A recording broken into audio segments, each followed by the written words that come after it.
Assalamualaikum warahmatullahi wabarakatuh. Alhamdulillah, tidak pernah berhenti kita memuji Sang Pencipta Allah. Dan juga selanjutnya kita memanjatkan salam hormat kita, salawat dan taslim kepada Nabi besar Muhammad sallallahu alaihi wasallam sebagaimana Allah telah memerintahkan kita untuk mengucapkannya. Melanjutkan pada buku kita, Kitab Minhajul Muslim tulis oleh Syekh Abu Bakar Jazair rahimahullah, dan masih dalam bab jihad. Semoga Allah mudahkan kita suatu waktu bisa ikut serta dan juga meraih pahala, serta semoga Allah Subhanahu wa taala mudahkan kita menutup dengan husnul khatimah, masalah mati syahid tentunya. Dan kita sudah membahas materi terakhir, materi ke-8, akad zimmah dan hukum-hukumnya. Dan sudah kita jelaskan, zimmah adalah pemberian jaminan keamanan terhadap orang kafir yang bersedia memberikan jizyah atau upeti kepada kaum muslimin, serta berjanji kepada kaum muslimin mengenai kesediaannya menerima pemberlakuan ketentuan hukum syariat Islam dalam kasus pelanggaran berat seperti kasus pembunuhan, pencurian dan juga pelanggaran kehormatan. Artinya akan dihukum sesuai dengan hukum Islam.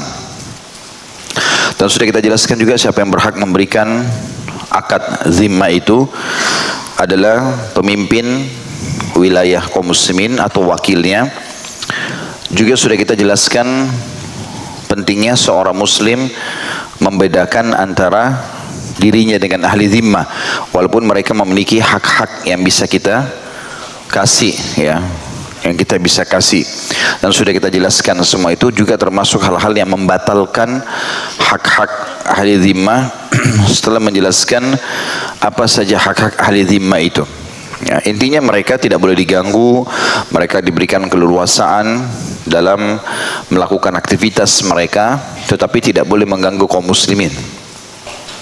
Dan kita akan lanjutkan insyaAllah malam ini materi ke-9-nya, gencatan senjata, perjanjian untuk tidak saling menyerang dan perdamaian. Masalah gencatan senjata, kata Syekh Abu Bakar rahimahullah, dibolehkan membuat perjanjian gencatan senjata dengan pihak musuh jika di dalamnya mengandung kemaslahatan bagi kaum muslimin. Karena Rasulullah SAW sendiri telah beberapa kali membuat perjanjian gencatan senjata dengan pihak musuh dalam sejumlah peperangan beliau alaihissalatu wassalam. Di antaranya adalah perjanjian gencatan senjata dengan kaum Yahudi Madinah saat datang ke Madinah, hingga mereka melanggarnya dan mengkhianati beliau sallallahu alaihi wasallam, maka beliau memerangi dan mengusir mereka dari Madinah. Dan ini tentu selalu diprioritaskan dalam Islam sebelum terjadi peperangan. Bahkan dalam pola Nabi SAW dalam peperangan atau jihad, beliau selalu mendahulukan gencatan senjata atau perdamaian dibandingkan perang. Setelah Nabi SAW taklukkan Khaybar, ada 9 benteng, dan itu takluk semua di tangan kaum muslimin, mayoritasnya mereka minta perdamaian, dan Nabi SAW terima. Juga ada beberapa wilayah yang ditinggali oleh orang-orang Yahudi, mereka sudah tahu kekuatan kaum muslimin, mereka langsung mengajukan gencatan senjata perdamaian dengan syarat-syarat yang disepakati, maka Nabi SAW spontan menerima itu. Dan ini adalah pola perang Nabi SAW. Jadi kalau ada isu yang mengatakan baginda Nabi SAW memang orang yang suka menumpahkan darah, Islam mengajarkan perang, itu pemahaman yang keliru. Karena tidak pernah dalam kehidupan Nabi SAW, walaupun beliau lagi puncak-puncaknya punya kekuatan militer, itu mendahulukan peperangan daripada gencatan senjata.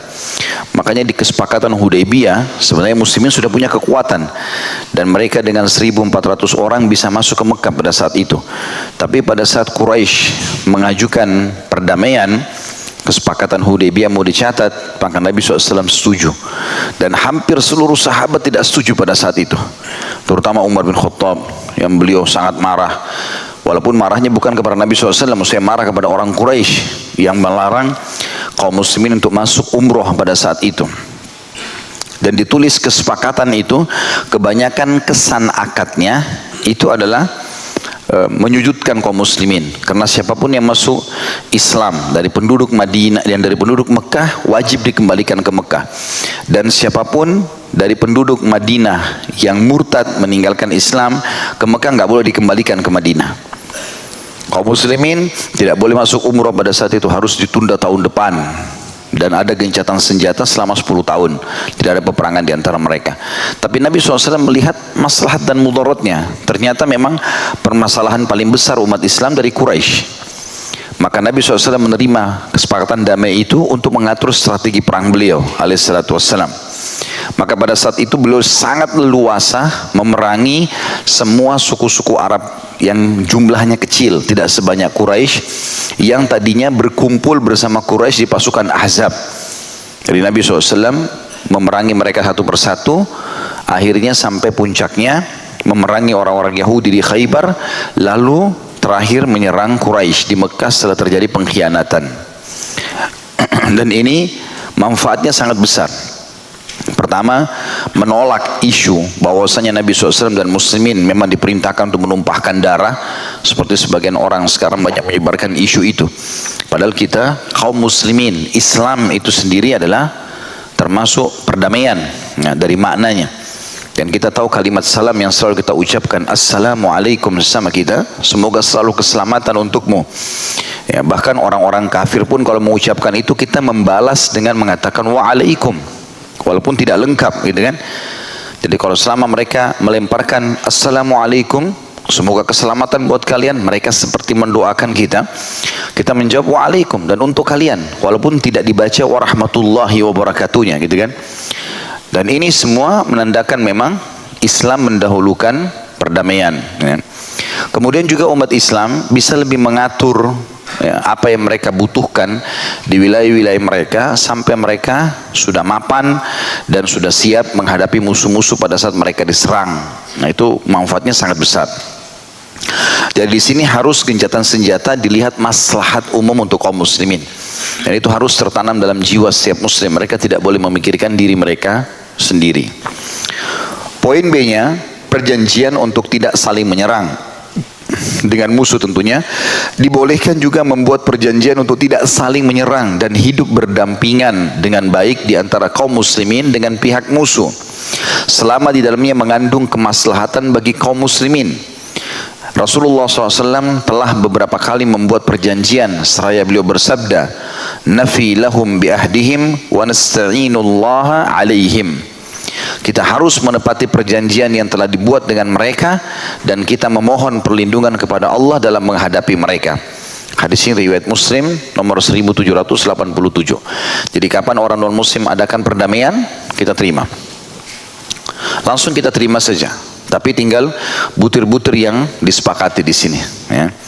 Ini juga ada sebagian ulama memberikan batasan, kita akan menerima kesepakatan atau gencatan senjata dari musuh yang tidak berkhianat. Kalau mereka sudah terbukti pernah berkhianat, tidak boleh lagi buat gencatan senjata.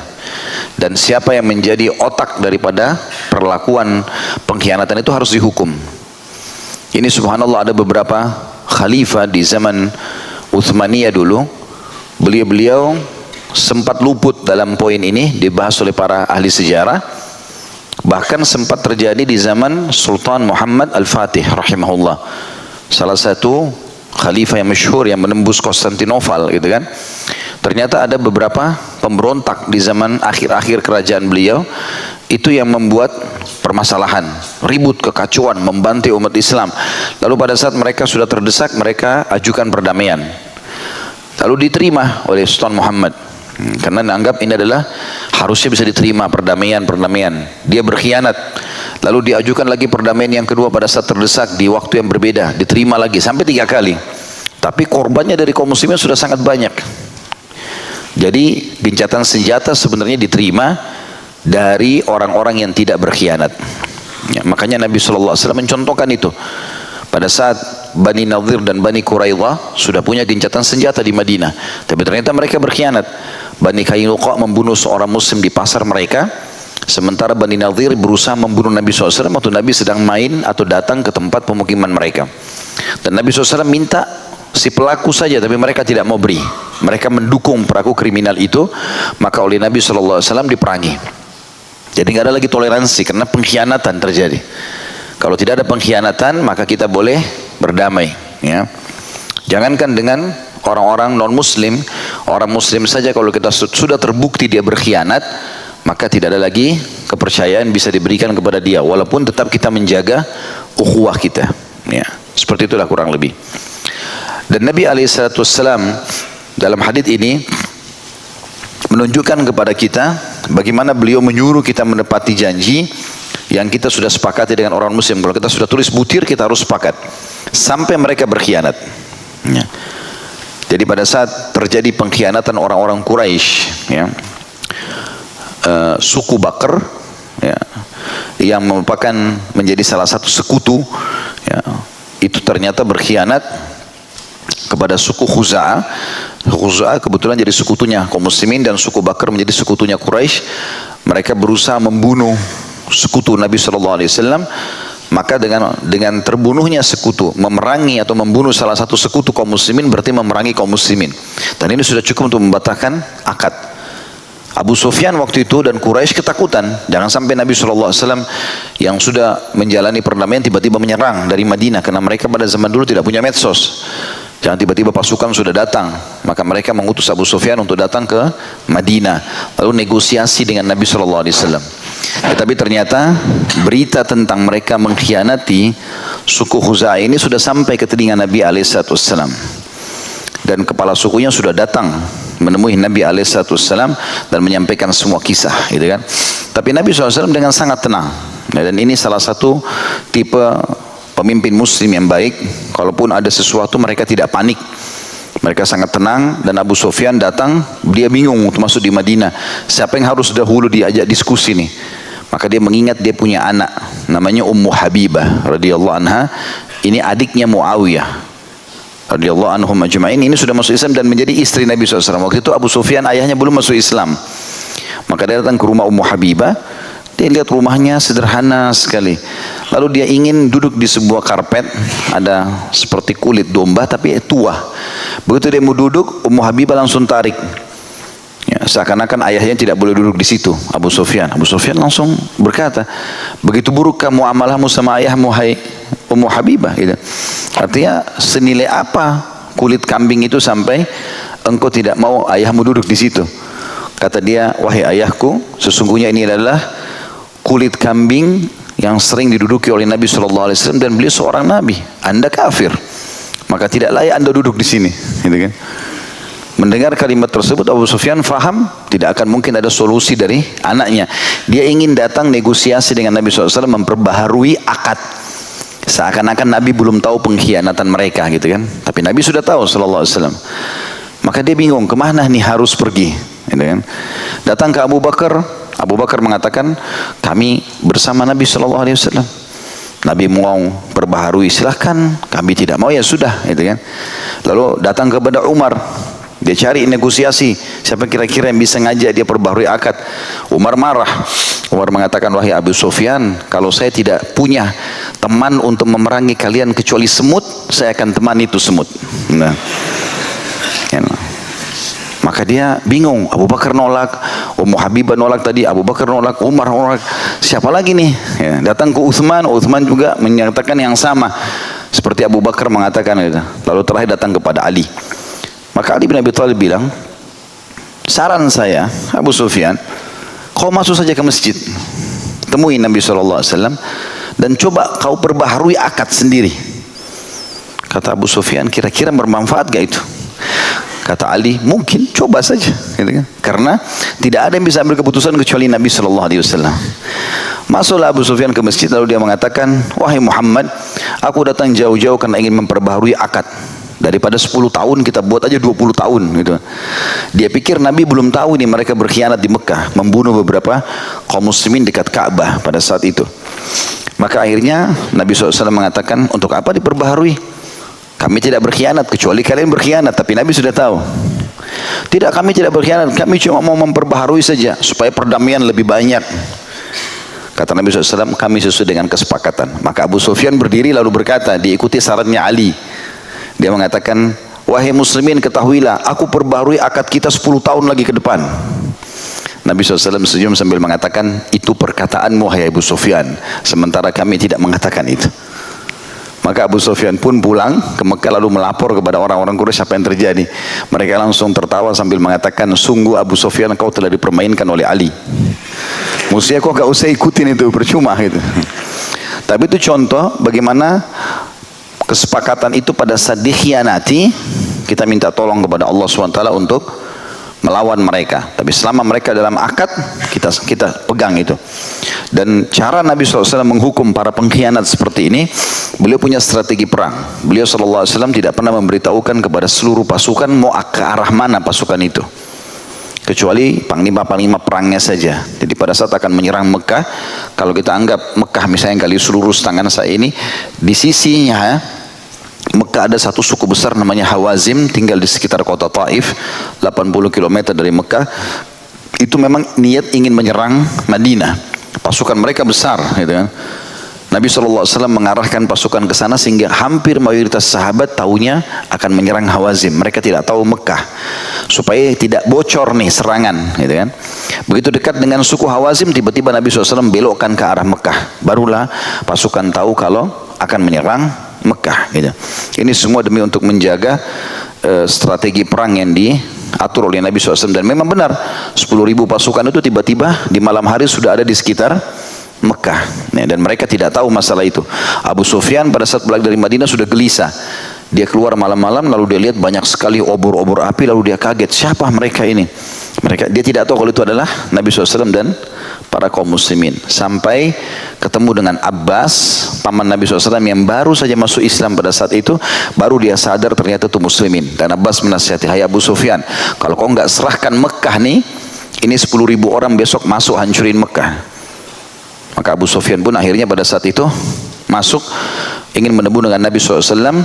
Abbas orangnya besar, Abu Sufyan juga orangnya besar. Waktu itu Abbas naik unta Nabi SAW. Tapi karena dua-duanya besar, untanya jadi lambat jalan. Penjaga keamanan malam itu Umar bin Khattab. Umar naik keledai.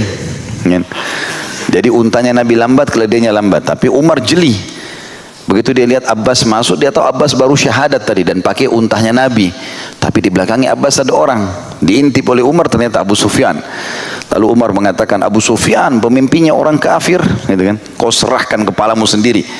Diserang sama Umar, tapi Abbas membawa lari supaya selamat.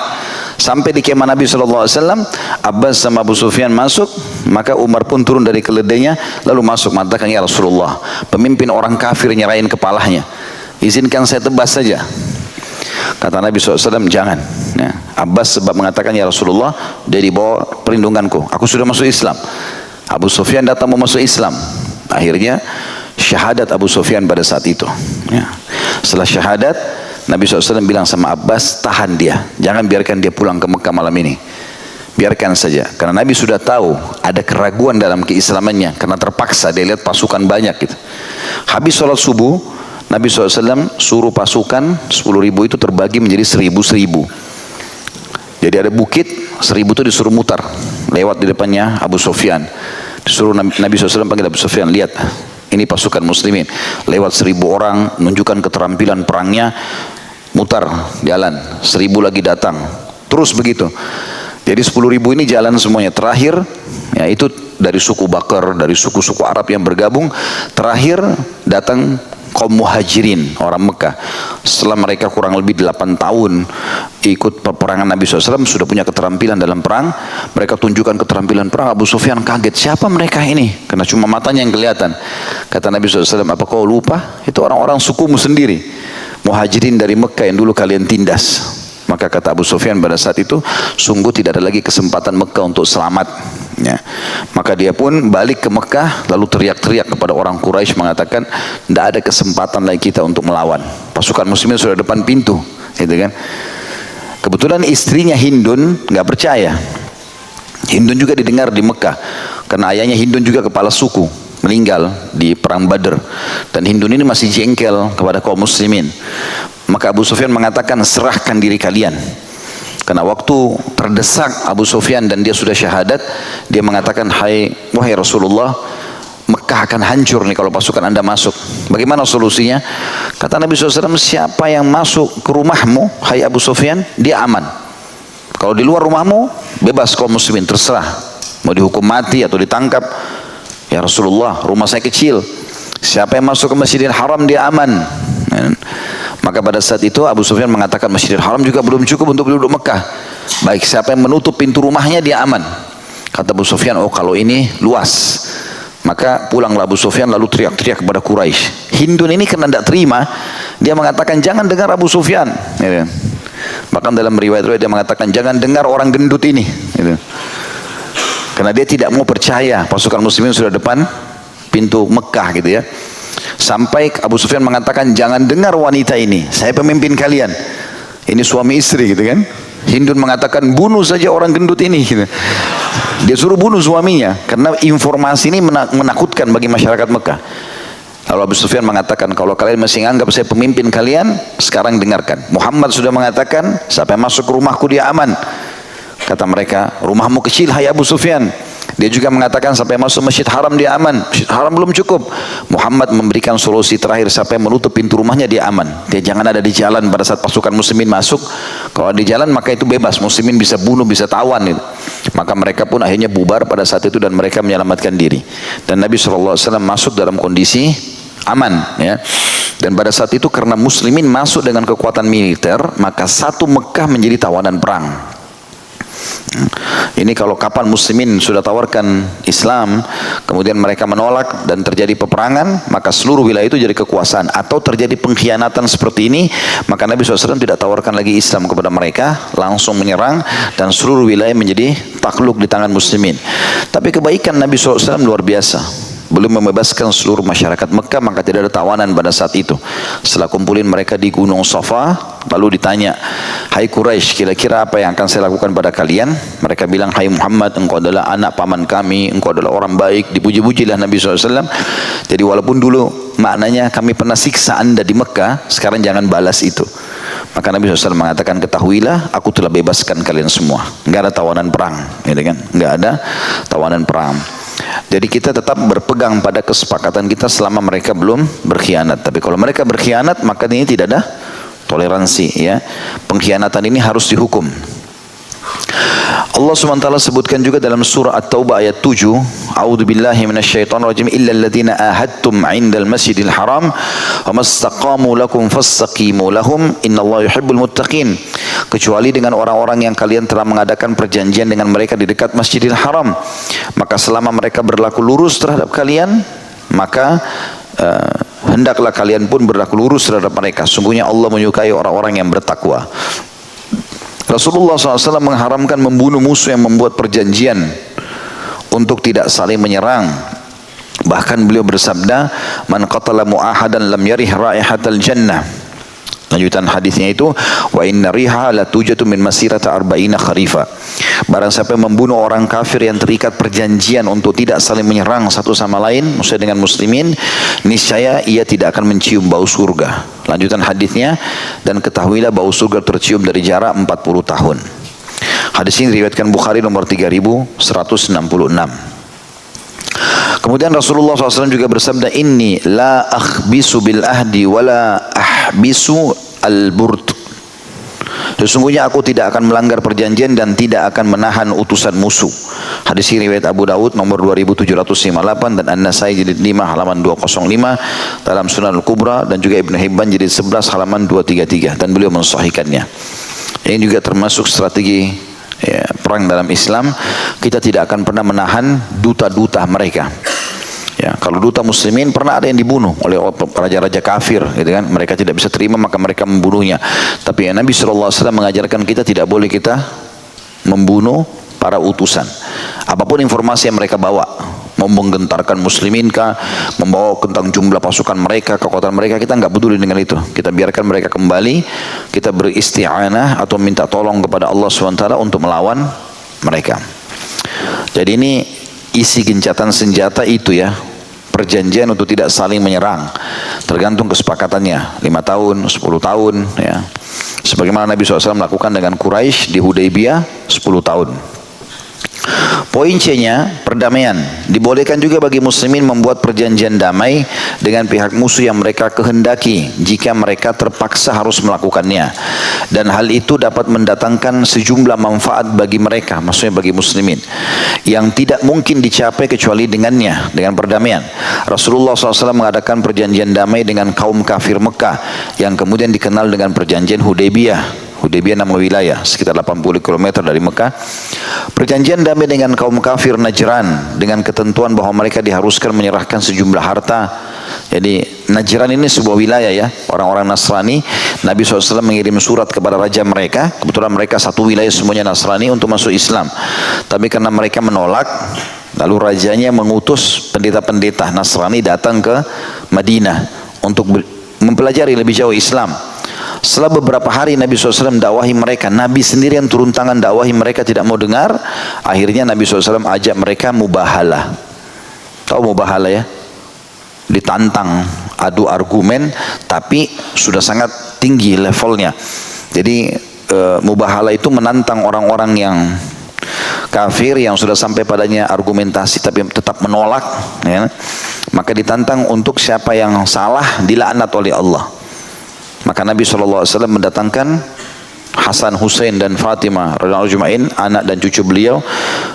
Kemudian para pendeta juga mendatangkan keluarganya. Lalu mereka berdiri, Nabi SAW dan mereka para pendeta berdiri di dekat di lapangan, sebuah lapangan luas, ada sebuah gunung. Pada saat mereka baru mau bermubahalah, tiba-tiba di atas gunung itu ada awan hitam yang gelap. Maka para pendeta berkata sama yang lain, kalau orang ini benar, kita akan terkutuk ini sampai turunan-turunan kita. Nah, lebih baik kita sekarang damai. Kalau kita belum masuk Islam, kita bayar jizyah, upeti. Maka akhirnya mereka membayar jizyah. Itu makna kalimat di sini, perjanjian damai dengan kaum kafir Najran dengan ketentuan bahwa mereka diharuskan menyerahkan sejumlah harta. Jadi per kepala bayar kepada kaum muslimin. Perjanjian damai dengan kaum kafir Bahrain dengan ketentuan bahwa mereka memberikan upeti dengan jumlah tertentu. Ini juga pernah terjadi. Nabi SAW mengutus pasukan ke Bahrain, lalu mereka minta perdamaian dan Nabi SAW setuju, tapi mereka bayar upeti untuk kaum muslimin. Juga ada perjanjian damai Nabi SAW dengan Ukaidir Daumah. Situ ada footnote menjelaskan ya. 1298 Ukaidir adalah kaum Arab kafir Ghassan. Sedang Daumah adalah nama tempat sekitar 13 marhalah dari Madinah. Ya, jadi sekian ratus kilometer ya, jaraknya jauh dari Madinah. Itu dulu suku ini mau menyerang Madinah, tapi Nabi SAW menyerang mereka terlebih dahulu. Akhirnya mereka minta perdamaian dan Nabi SAW setuju dengan itu. Di sini dengan ketentuan bahwa darah mereka akan dijaga dan dilindungi dengan syarat memberikan upeti. Ya, hal ini ya, menjadi dalil bahwa upeti diambil dari selain ahli kitab, sebagaimana pendapat Imam Malik rahimahullah.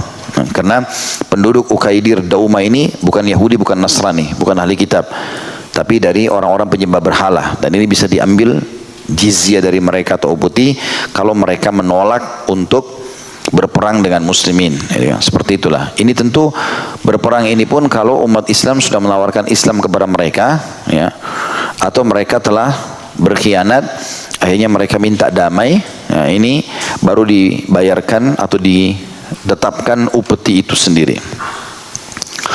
Materi ke-10-nya tentang masalah ghanimah atau harta rampasan perang.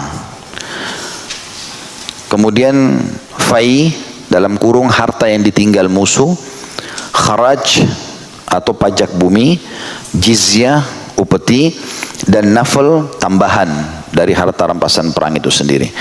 Ini dirincikan semua. Ini adalah harta-harta halal yang boleh dinikmati oleh kaum muslimin. Makanya Nabi SAW memastikan sesungguhnya ghanimah telah diharamkan untuk nabi-nabi sebelumku dan dihalalkan untukku. Bahkan dalam riwayat lain kata Nabi SAW, nabi-nabi sebelumku kalau mereka telah menang dalam peperangan, maka seluruh rampasan perang dikumpulkan, lalu Nabi itu berdoa, lalu datanglah petir dari langit menyambar dan membakarnya. Dan itu telah dihalalkan untuk Nabi alaihissalam. Ya. Poin A, ghanimah atau harta rampasan perang. Ghanimah adalah harta yang diperoleh di medan perang. Adapun ketentuan hukum pembagiannya adalah dibagi 5 bagian. Hendaklah panglima mengambil 1/5 bagian untuk dipergunakan bagi kemaslahatan kaum muslimin. Di situ ada footnote nomor 1300, keharusan pimpinan mengambil 1/5 bagian adalah menurut pendapat Imam Malik dan dikuatkan oleh Syekh Islam Ibn Taimiyah juga Syekh Ibn Katsir rahimahumullah. Kemudian 4/5-nya bagian sisanya diperuntukkan bagi anggota pasukan tentara yang ikut berperang, baik langsung maupun tidak langsung. Hal itu berdasarkan keterangan dituturkan oleh Umar radhiyallahu anhu, ghanimah itu diperuntukkan bagi orang yang ikut berperang. Ada footnote nomor 1301 sampai sini riwayat Bukhari. Pasukan berkuda atau kavaleri mendapatkan 3/5 bagian, maksudnya 3 bagian dari 5 yang dibagi tadi, dan pasukan pejalan kaki atau infanteri mendapatkan 1/5. Jadi 5 bagian, misalnya ada harta rampasan perang 1 miliar, dibagilah 200 juta, 200 juta, 200 juta sampai 5 bagian. 1/5-nya, 200 jutanya diambil oleh panglima untuk maslahat muslimin. Ini kalau bahasa lainnya untuk Allah dan Rasulnya. Dikasihlah untuk fuqara, kasih orang miskin, orang susah dan segala macam. Kemudian 4/5-nya, 4 bagian yang sisa 800 juta. Ya, ini contoh saja supaya mudah difahami ya. Maka 3/5-nya, 3 bagian berarti 600 juta, itu diberikan kepada pasukan yang berkendaraan. Kenapa mereka lebih banyak? Karena pasukan berkendaraan mengeluarkan harta lebih banyak. Mereka kan beli ya harta itu. Kalau zaman dulu orang pakai kuda, dia beli kuda itu, gitu kan. Maka dia mendapatkan lebih banyak. Sementara pasukan infanteri yang jalan kaki itu mendapatkan 1/5. Ya, jadi dibagi 5 tadi, 1/5-nya untuk Allah dan Rasulnya, 1/5 untuk pasukan jalan kaki, 3/5 untuk pasukan yang berkuda. Ya. Tentu ada pengecualian, kata sebagian ulama, kalau seandainya pasukan yang berkendaraan ini tidak membeli sendiri. Kayak kasus kita kan sekarang pemerintah sudah biayai, atau negara membiayai mobil tank misalnya, pesawat tempur, bukan uang dari si mujahid tadi, gitu kan. Maka ini berarti tidak jadi 3/5, tapi 4/5 dibagi rata kepada seluruh pasukan, karena mereka tidak mengeluarkan biaya. Allah berfirman berhubungan dengan masalah pembagian ghanimah ini dalam surah Al-Anfal ayat 41. A'udzu billahi minasyaitonir rajim, wa'lamu annama ghanimtum min syai'in fa anna lillahi khumsahu wa lirrasuli wa lidzil qurba wal yatama wal masakin wa ibnis sabili in kuntum amantum billahi wa ma anzalna ala abdina yaumal furqani yaumal taqal jam'an wallahu ala kulli syai'in qadir. Ketahuilah sesungguhnya apa saja yang dapat kalian peroleh sebagai rampasan perang, maka sungguhnya 1/5-nya untuk Allah. Tadi yang saya bilang kalau dibagi 5, 1/5-nya diberikan untuk Allah, Rasul, kerabat Rasul, anak-anak yatim, orang-orang miskin, dan ibnu sabil, orang terputus jalan. Jika kalian beriman kepada Allah dan kepada apa yang kami turunkan kepada hamba kami, maksudnya Muhammad SAW, di hari Furqan, yaitu hari bertemunya 2 pasukan, dan Allah Maha Kuasa atas segala sesuatu. Ada yang mengatakan makna hari Furqan adalah hari Badr, perang Badr. Karena di perang Badr itu banyak sekali ghanimah. Pasukan Quraisy 1000 orang dikalahkan secara mutlak oleh 314 pasukan muslimin, dan seluruh yang ada di pasukan jadi ghanimah. Ya, kudanya, ya pedangnya, ya perisainya, ya tawanannya, ya mereka semua menjadi harta rampasan perang. Catatan di sini, pasukan tentara berhak atas ghanimah yang didapatkan sekelompok tentara yang diutus pimpinan ke suatu lokasi dan mereka mendapat ghanimah, di mana ghanimah tersebut harus dibagikan kepada seluruh anggota pasukan, bukan hanya untuk anggota kelompok yang mendapatkannya. Misal gini, saya panglima perang, saya bawa 1000 orang pasukan, pas tiba dekat titik musuh, lalu saya bilang, saya bentuk pasukan kecil 50 orang, coba kalian masuk serang dulu. Lihat, kalau kalian sudah berhasil, nggak usah pasukan besar bergerak, tapi semua kita sudah keluar mau menuju ke sana, gitu kan. Nah, kalau 50 orang ini sudah berhasil membuka benteng mereka dan menang sehingga banyak ghanimah, semua pasukan yang tidak ikut perang pun yang ada di situ dapat ghanimah. Jadi bukan cuma 50 orang, karena dasarnya tadi keluar sama-sama, gitu kan. Karena mereka setiap saat bisa dibutuhkan, seperti itulah. Itu yang dimaksud dengan catatan di sini.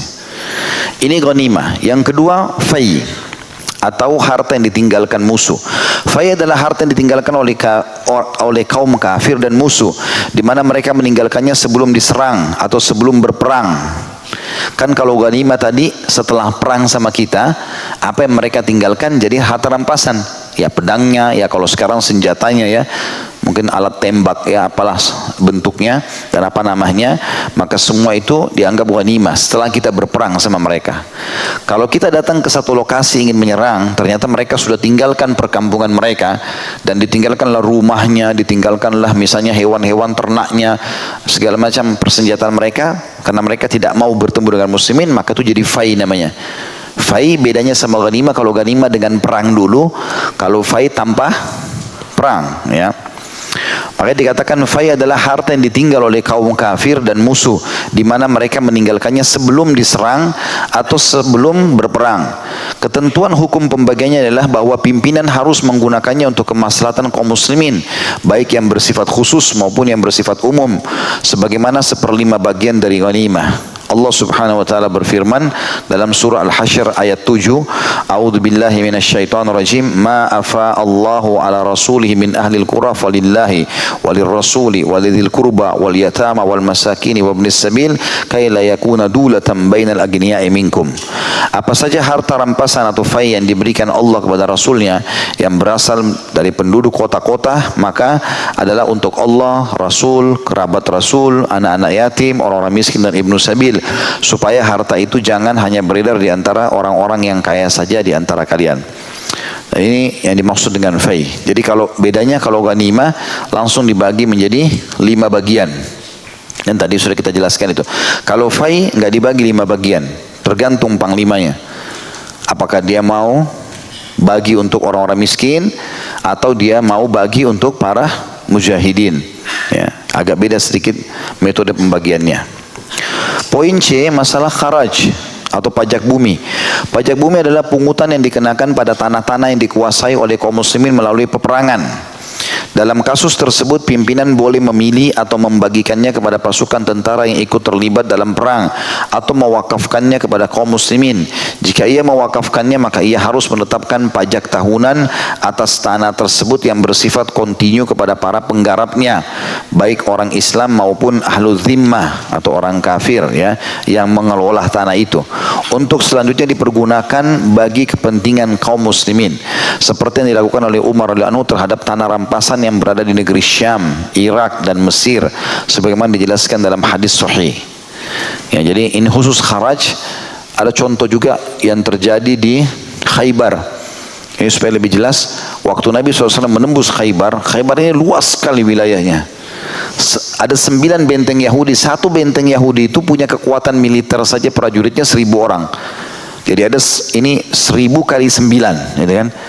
Itu banyak sekali pasukan, itu pasukan perang mereka, belum perempuan dan anak-anaknya, dan wilayahnya luas penuh dengan kebun-kebun kurma. Pasukan yang datang menyerang hanya 1400. Ini kalau dibagi kepada muslimin terlalu banyak buat mereka, gitu kan? Maka ada beberapa Yahudi yang datang kepada Nabi SAW menawarkan, wahai Muhammad, sekarang kami dan seluruh harta kami jadi milikmu sekarang, harta rampasan perang. Kami sudah kalah, gitu kan?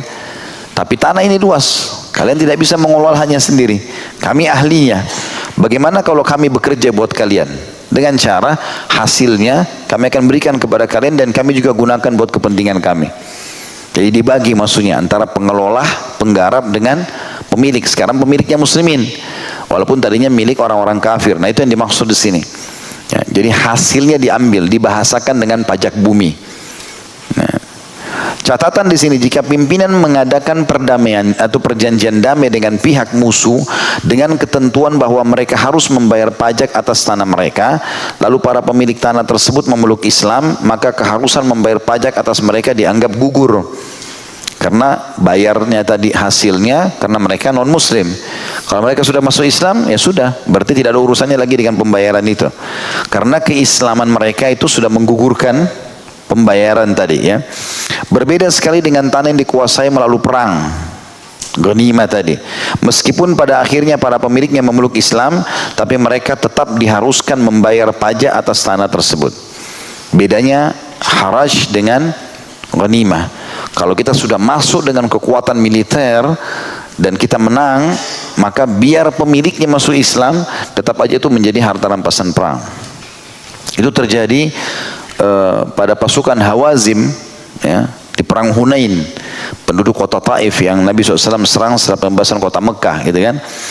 Jadi Nabi SAW kepung benteng mereka, mereka tidak mau keluar dari bentengnya.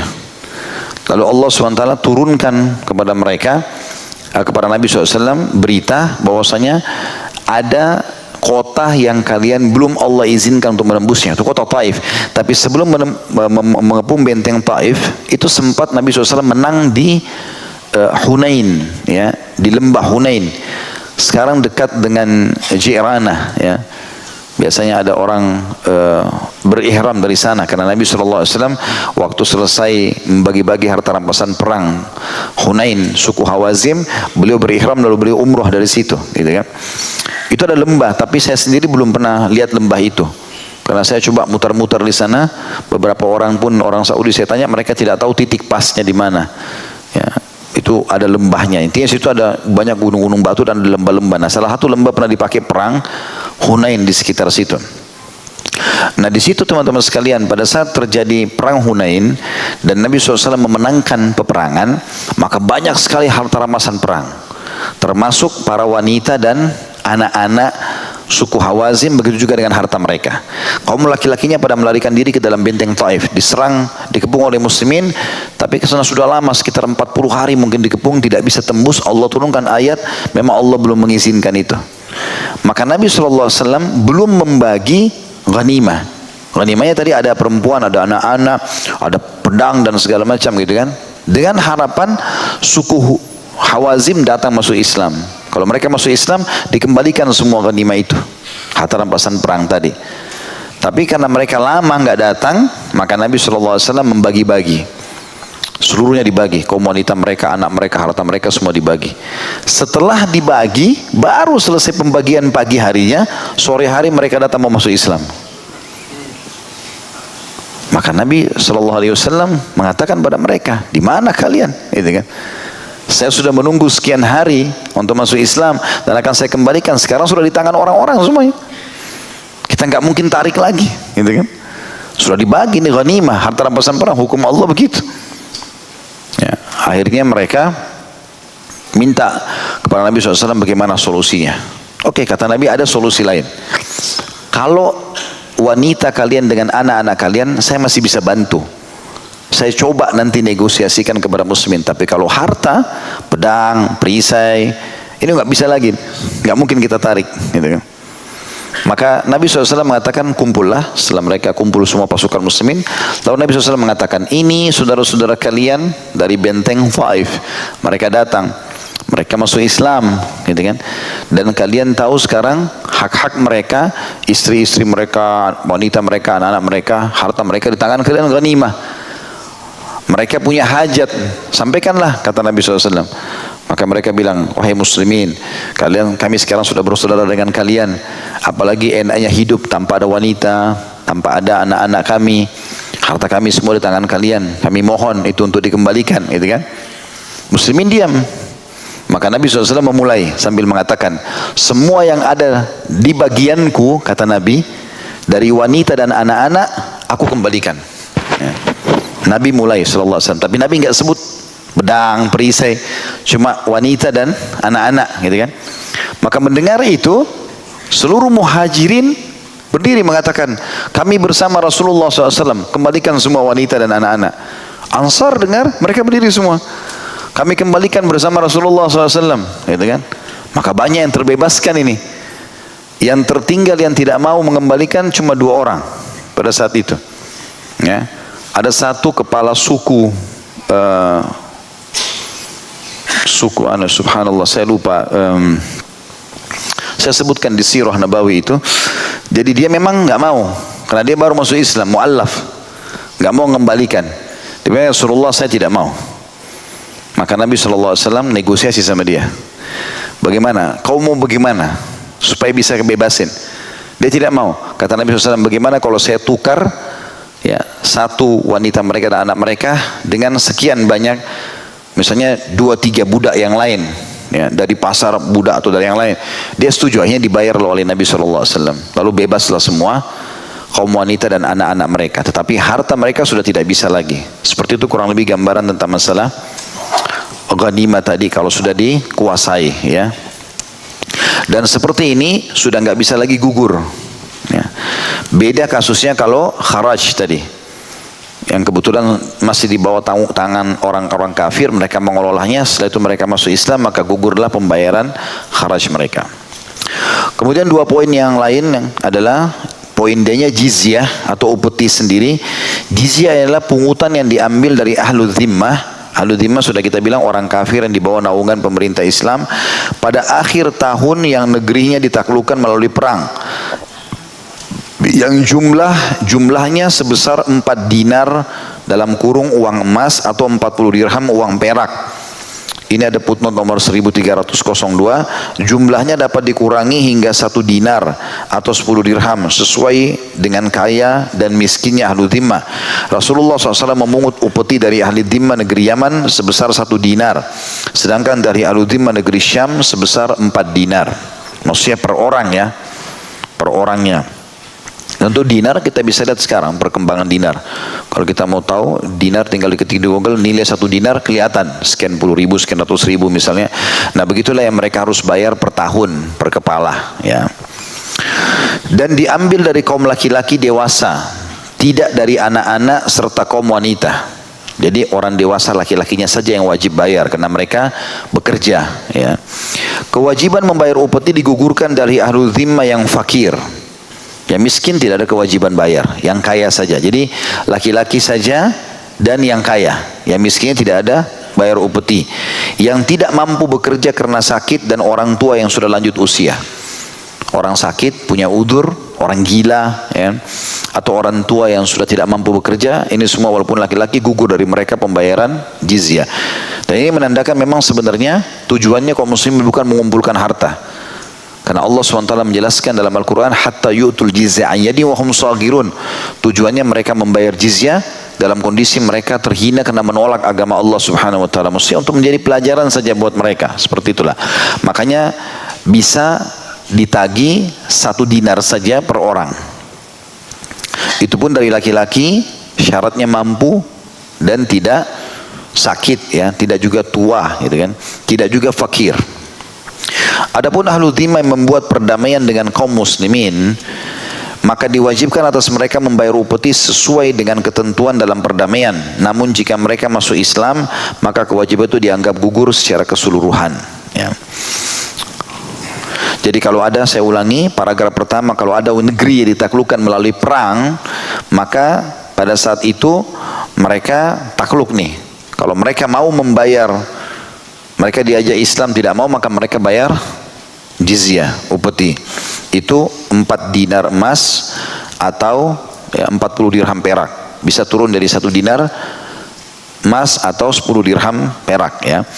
Tetapi kalau seandainya belum terserang, belum diserang, belum ditaklukkan, lalu mereka sudah langsung negosiasi sama muslimin, maka di sini mereka membayar upeti tergantung kesepakatan antara panglima perang muslim dengan wilayah itu.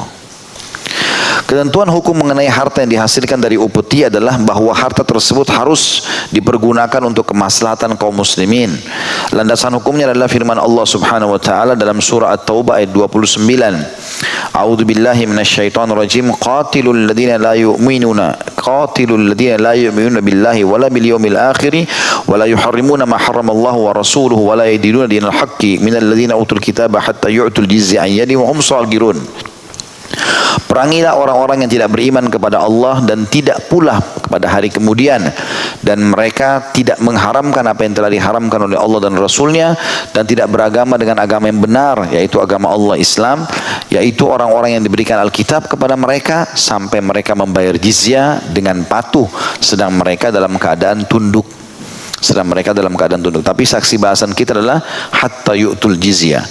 Ada hukum boleh memetik atau memungut jizyah itu sendiri, upeti dari setiap orang kafir yang kalah di peperangan ataupun yang meminta perdamaian, ya, dari kaum muslimin.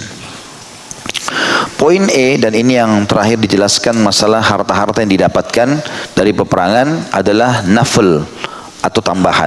Nafal adalah harta yang diberikan pimpinan kepada orang yang ditugaskannya untuk menangani tugas-tugas atau operasi kemiliteran yang penting sebagai tambahan dari bagian ghanimahnya setelah dikeluarkan bagian yang 1/5 untuk daulah Islam atau negara Islam, pemerintahan, dengan syarat tidak lebih dari 1/4 dari sisa 1/5 yang diambil tersebut, ya, apabila mereka dikirim ke dalam lokasi musuh, dan tidak lebih dari 1/3 apabila mereka telah kembali atau keluar dari lokasi musuh. Berdasarkan keterangan yang dituturkan Habib bin Maslamah, aku telah menyaksikan Rasulullah SAW memberikan tambahan sebesar 1/4 ketika berangkat atau sebesar 1/3 ketika pulang.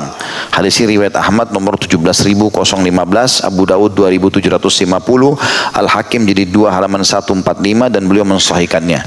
Jadi kalau misalnya di antara 10 pasukan perang ada beberapa kandidat atau orang-orang yang dipilih oleh panglima perang karena keberanian mereka menembus benteng musuh ke dalam untuk membuka pintu gerbang misalnya, untuk melakukan pengintaian atau melakukan penyerangan pertama, maka ini mereka akan punya nilai plus dari ghanimah nanti. Tapi yang tentukan itu adalah panglima perang, karena mereka seakan-akan punya ekstra upaya. Dan ini juga bentuk keadilan dalam Islam.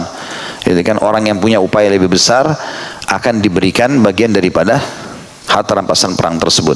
Termasuk dalam masalah ini adalah bolehnya diberikan harta rampasan perang itu kepada orang yang baru masuk Islam walaupun tidak ikut berperang, tapi mereka hadir di saat pembagian ghanimah.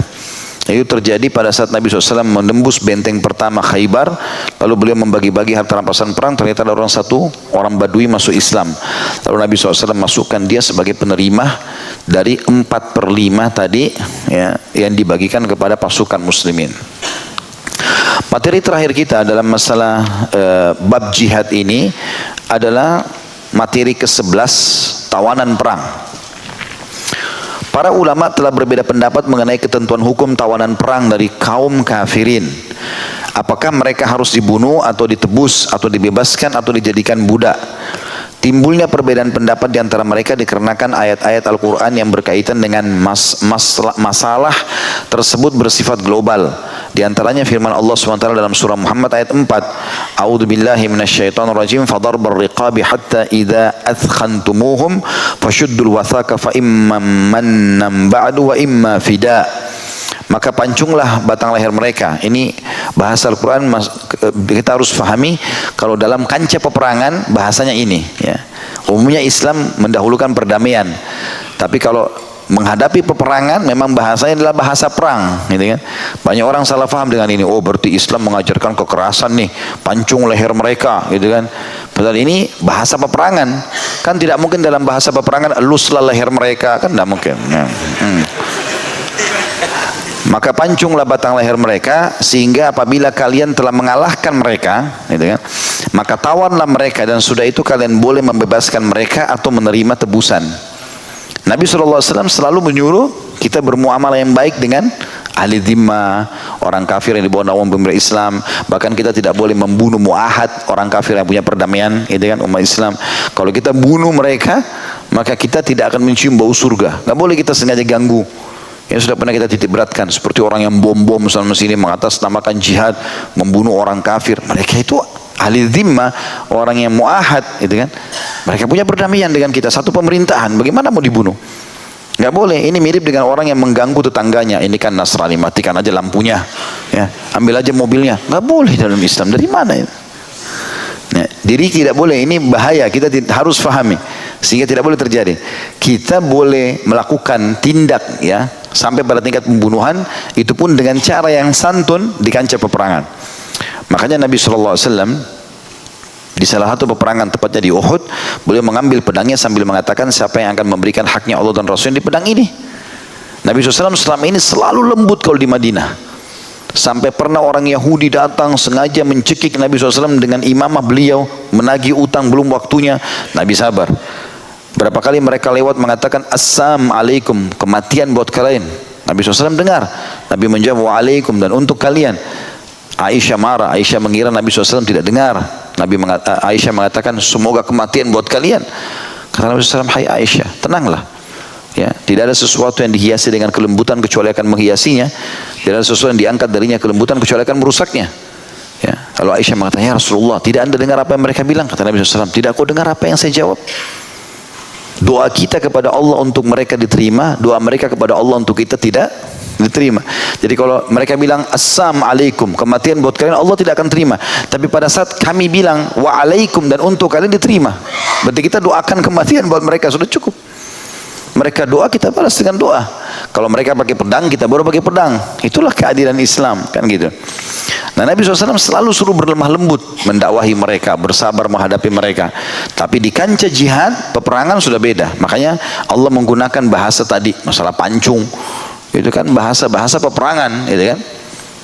Maka Nabi SAW mengulurkan pedang itu, tanya, siapa yang mau memberikan hak Allah dan Rasulnya? Hamzah berdiri, mau mengambil. Saya Rasulullah. Nabi SAW tarik. Nabi tanya lagi yang kedua kali, siapa yang mau memberikan hak Allah dan Rasulnya? Ali bin Abi Thalib berdiri, langsung mau megang. Nabi SAW tarik. Terus saja begitu, beberapa sahabat, itu kan, berdiri. Miqdad, ya, banyak sahabat-sahabat Nabi yang mulia berdiri, ditolak. Terakhir Abu Dujana radhiyallahu anhu, Syammah radhiyallahu anhu yang mengatakan, ya Rasulullah, apa haknya Allah dan Rasulnya di pedang itu? Kata Nabi SAW, engkau mengambilnya dan engkau memukul musuhmu sampai bengkok. Artinya saatnya sekarang kau perang. Lemah lembut itu di dalam kota, tapi kalau mereka sudah keluar pakai baju perang berhadapan sama kita, maka lawan mereka, gitu kan. Tunjukkan keberanian pada saat itu. Tapi ini harus dihubungkan dengan hadis Nabi SAW riwayat Bukhari, Allah menyuruh kalian berbuat baik dalam setiap kegiatan. Nah, kalau kalian membunuh, bunuhlah dengan cara yang patut. Tusuk, mati, selesai. Ingat, gak ada cungkil mata, gak ada potong kuping. Ini kesempatan kafir, nggak boleh, gitu kan? Bahkan kata Nabi SAW, jangan-jangan kalian membakar, karena yang membakar hanya pemilik api, itu maksudnya Allah Subhanahu Wa Taala. Di sini dikatakan, maka ayat ini kata beliau dikatakan memberikan pilihan kepada pemimpin antara membebaskan tawanan dengan mutlak tanpa tebusan atau mengharuskan mereka ditebus, ya. Allah berfirman, maka pancunglah batang leher mereka, sehingga apabila kalian telah mengalahkan mereka, maka tawanlah mereka. Dan kalau misalnya ada yang tidak melawan, melepaskan senjata, tawan mereka. Dan sesudah itu kalian boleh membebaskan mereka atau menerima tebusan. Bisa kalian mengatakan, sudahlah kalian bebas, atau bisa kalian bebas tapi tebus. Tebusan ini bisa dua cara, ya. Ditebus dengan harta, misalnya kita kasih anggaran, pembina perang muslim memberikan anggaran, setiap tawanan kalian bayar 100.000 rupiah misalnya, 1 juta rupiah. Atau diganti, dibarter dengan tawanan muslim yang ada sama mereka. Kata beliau di sini, ayat ini memberikan pilihan kepada pemimpin antara membebaskan tawanan dengan mutlak tanpa tebusan atau mengharuskan mereka ditebus dengan harta atau senjata atau sejumlah orang sesuai dengan yang dikehendakinya. Jadi bisa ditukar orang dengan orang, tawanan muslim sama tawanan kafir ini. Kemudian firman Allah Subhanahu wa taala, faqtulul musyrikina haitsu wajadtumuhum, dalam surah At-Taubah ayat 5, maka bunuhlah orang-orang musyrik di mana saja kalian jumpai mereka. Ayat ini memerintahkan supaya membunuh orang-orang musyrik dan tidak diperintahkan menawan mereka dengan maksud membebaskan atau meminta tebusan mereka. Akan tetapi mayoritas ulama berpendapat bahwa pemimpin diberikan kebebasan memilih antara membunuh, meminta tebusan, membebaskan atau menjadikan mereka budak menurut pertimbangan kemaslahatan muslimin. Jadi contoh misalnya dibunuh ini, ada contoh kasus di hadapan atau di peperangan Nabi SAW, ya. Waktu ditawan 70 tawanan Badr dari orang-orang kafir Quraisy, dan setelah itu Nabi SAW memberikan kesempatan keluarganya menebus mereka. Tapi ada di antara 70 orang itu, kalau nggak salah 4-5 orang dibunuh langsung. Dan itu ada sebabnya. Karena Nabi SAW begitu lihat di tawanan perang, ada mereka. Ada orang dulu suka menyakiti Nabi SAW dengan syair-syairnya di Mekah. Dan memang dia perusak. Dia memang keluar orang ini merusak. Dan Nabi sudah tahu SAW, ini orang kalau dibebasin nanti buat masalah lagi di Mekah. Memang ini penjahat-penjahatnya, bukan orang kafir yang cuma ikut-ikutan saja. Maka itu Nabi SAW suruh bunuh. Ada dulu yang pernah injak leher Nabi SAW lagi sholat, ya. Ada yang menuangkan kotoran unta. Memang benci betul sama Islam, gitu. Mereka keluar ini dengan emosi yang sangat besar untuk memerangi kaum muslimin. Maka orang ini Nabi SAW suruh bunuh, sisanya disuruh tawan. Yang dilihat maslahatnya, dilihat maslahat dan mudaratnya. Juga terjadi di perang Bani Quraidah, suku Quraidah yang berkhianat Sa'ad bin Mu'adz radhiyallahu anhu memutuskan kalau kaum laki-laki mereka ada yang dihukum mati, gitu kan? Karena memang mereka berkhianat di sini, ya. Lalu dikatakan di sini, saya ulangi lagi, akan tetapi mayoritas ulama berpendapat bahwa pemimpin diberikan kebebasan memilih antara membunuh, meminta tebusan, membebaskan secara tidak cuma-cuma tidak bayar, atau menjadikan mereka budak menurut pertimbangan kemaslahatan kaum muslimin. Sebagaimana dijelaskan dalam hadis sahih bahwa Rasulullah SAW telah membunuh sebagian dari tawanan perang, meminta tebusan dari sebagiannya, serta membebaskan sebagiannya lagi demi kemaslahatan seluruh kaum muslimin. Salawat dan salam semoga dicurahkan kepada Nabi kita, yaitu Nabi Muhammad SAW, keluarga dan juga serta sahabat beliau, gitu kan. Jadi maksudnya beliau sudah menutup pintu atau bab bahasan jihad. Dan insya Allah pertemuan akan datang kita akan masuk pasal kedua, kepada keterampilan, ya, yang sebenarnya masih ada hubungannya dengan masalah jihad itu, seperti perlombaan-perlombaan yang dibolehkan dalam Islam, keterampilan, ya, fisik, panahan, olahraga secara umum, dan juga olah otak yang dibahas oleh Syekh Abu Bakar rahimahullah. Allahu a'lam. Baik, itu saja insyaallah bahasan kita. Mudah-mudahan kita bisa mengambil manfaat darinya. Dan insyaallah Senin akan datang kita akan lanjutkan pasal yang tadi sudah saya bahasakan, masalah olahraga yang dibolehkan dalam agama Islam. Subhanakallahumma bihamdika asyhadu an la ilaha illa anta astaghfiruka wa atubu ilaik. Wassalamualaikum warahmatullahi wabarakatuh.